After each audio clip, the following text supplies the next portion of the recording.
చూస్తున్నట్టయితే Hero pleasure vehicle దీనికైతే engine complete. Actual engine అనేది రన్నింగ్ అవుతుంది. కానీ సౌండ్ వచ్చేస్తుంది. And timing chain, engine bearings, piston పెట్టుకుంటున్నది ఈ సంవత్సరం ప్రకారం. సో ముందు మనం ఇంజిన్ ఓపెన్ చేయాలంటే ముందు ఇంజిన్ నుంచి బాడీ సెపరేట్ చేసేసుకొని ఆ ఎయిర్ ఫిల్టర్, కార్పొరేటర్, అలాగే సైడ్ క్లచ్ కవర్, అలాగే సిట్ వైప్ సైలెన్సర్, దీనికి పడే టూల్స్ చెప్పిన చూడండి. సైలెన్సర్ ఓపెన్ చేయడానికి 10 సైజ్ అలాగే 14 సైజ్ స్పానర్స్ ఉండాలి. క్లచ్ కవర్ ఓపెన్ చేయడానికి మనకి 8 సైజ్ స్పానర్ ఉండాలి. ఎయిర్ ఫిల్టర్ ఓపెన్ చేయడానికి 10 ఉండాలి. అలాగే పొల్యూషన్ బోర్డ్ ఓపెన్ చేయడానికి 8 సైజ్ స్పానర్స్ ఉండాలి. అలాగే మొత్తం క్లచ్ ఓపెన్ చేసిన తర్వాత ఒక్కొక్క ఐటెం చూసుకుంటాను అంటే ఏ ఐటమ్స్ పోయింది అని చెప్పేసి. క్యాప్ ఓకే, కానీ self half axle, bend axle అనేది కొంచెం బెటర్గా పర్వాలేదు. చూద్దాం end of the video, end of the వర్క్లో ఏముంది. ఓకే, క్లచ్ బెల్ట్ పర్వాలేదు, కానీ నాది గీసేసింది ఏమైంది అన్నది.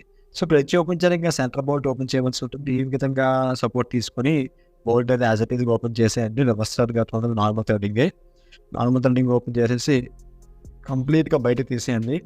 ఏంటి కంగారుగా చెప్పేస్తున్నావు ఏంటి? కంగారు ఏం లేదు. మీకు వీడియో మొత్తం బిగించేటప్పుడు మొత్తం పిన్ టు పిన్ ఎక్స్ప్లెయిన్ చేస్తాను. సో క్లచ్ రోలర్స్ అనేవి ఎలా ఉన్నాయి చూద్దాం ఒకసారి. ఇప్పుడు క్లచ్ రోలర్స్ కొత్తవే ఈ మధ్య ఇప్పుడు వేయించుంటాం మేబీ. ఓకే, ఇవైతే ఏం చెప్పలేదు మనం. సో ఆ పర్టికులర్ ఆయిల్స్ తీయడానికి లాక్ ఉంటుంది. లాక్ ఓపెన్ చేసేసి అలాగే హెడ్కు ఉన్న 10 mm బోల్ట్ ఏ అవుతుందో మొత్తం అన్ని తీసేయండి. హెడ్ క్యాప్ ఓపెన్ చేయడానికి మనకి 10 సైజ్ బిట్ ఉంటుంది. అలాగే సైడ్ బోల్ట్ 10 సైజ్ బిట్ ఉంటుంది. అలాగే మ్యాగ్నెట్ కార్ప్ ఓపెన్ చేయడానికి 10 సైజ్ బిట్ ఉంటుంది. 10 బిట్తో మొత్తం ఓపెన్ చేసేసి మ్యాగ్నెట్ సెంటర్ బోల్ట్ 14 సైజ్ స్పానర్తో ఓపెన్ చేసేయండి. అంటే స్పానర్ అంటే బిట్ అవ్వచ్చు, రెంచ్ అవ్వచ్చు, అక్కడ ఏది యూస్ చేస్తే వర్క్ అవుతుందో అది యూస్ చేయండి. ఓకే, అంటే కానీ కంప్లీట్గా చెప్పక్కర్లేదు, మీకు ఆల్రెడీ తెలిసే ఉంటుంది అంటే ఫస్ట్. ఓకే, దీనికి మ్యాగ్నెట్ బోర్డ్ ఓపెన్ చేస్తే పునర్ ఉంటుంది. పునరుగా బిగించిన తర్వాతే మీరు మ్యాగ్నెట్ అంతా బయట తీయవలసి ఉంటుంది. ఫుల్ టైట్ చేయండి. ఫుల్ టైట్ చేస్తే ఇందుకు కూడా టైట్ చేస్తాం ఆటోమేటిక్గా మీకు బోల్ట్ అనేది మ్యాగ్నెట్ అనేది లూజ్ అవుతుంది. లూజ్ అయితే ఆటోమేటిక్గా బయటకి ఈజీగా వచ్చేస్తుంది. కానీ ఫుల్ టైట్ చేయకుండా మీరు కనుక అది టైట్ చేస్తే ఆటోమేటిక్ థ్రెడ్డింగ్ పోతుంది. థ్రెడ్డింగ్ పోతే చాలా ఇబ్బంది పడాలి. మ్యాగ్నెట్ మార్చుకోవడం గట్రా చాలా ఇష్యూస్ ఉంటాయి. సో మ్యాగ్నెట్ వచ్చింది కాబట్టి ఓపెన్ ఉన్న 8 బిట్తో మొత్తం మ్యాగ్నెట్ కాయిల్ మొత్తాన్ని బయట తీసేయండి.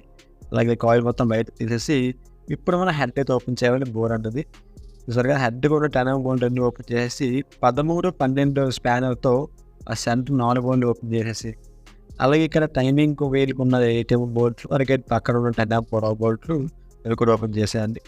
ఓపెన్ చేసేసి మొత్తం ఏ పార్ట్ తీసేయండి. క్యామ్ షాఫ్ట్ యూనిట్ ఉంది. సో ఇక్కడ 2 డౌల్స్ ఉంటాయి. క్యామ్ షాఫ్ట్ యూనిట్గా డౌల్స్ తీసేసి టైమింగ్ వేలు కూడా సపరేట్ చేసేయండి. టైమింగ్ చేయడానికి కూడా అలా మార్చేయాలి కదా. సో టైమింగ్ వేలు సపరేట్ చేసేసి హెడ్ అయితే మొత్తం బయటకు తీసేయండి. ఓకే, హెడ్ బయట తీసేసాను. చూసారు కదా, ఒక వ్యాన్ అయితే తడిచిపోయింది, వ్యాన్ తరలేదు. సో బోర్డ్స్ తీసేయండి, ఏమాత్రం అయిపోలేదు.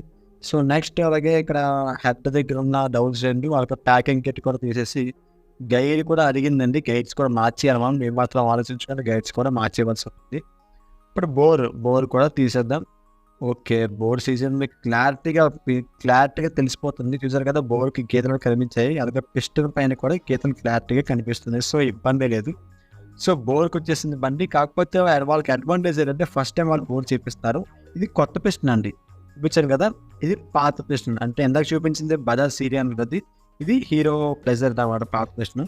సరే కదా, ఇది కంప్లీట్గా జీరో అయిపోయింది అంటే అర్థం చేసుకుంటే ఏ రకంగా బోర్ సీజన్ అన్నది. చూసారు బయట తీసిన పిస్టన్ని, ఒరిజినల్ పిస్టనే, కాకపోతే పిస్టన్ పిన్ పడడం వల్ల వీళ్ళకి సౌండ్ ఎక్కువ వచ్చేసింది. సో లెఫ్ట్ సైడ్ క్లచ్ కవర్లో ఉన్న ఆయిల్ సీల్ లాక్ తీసేసి ఆయిల్ సీల్ కూడా బయట తీసేయండి.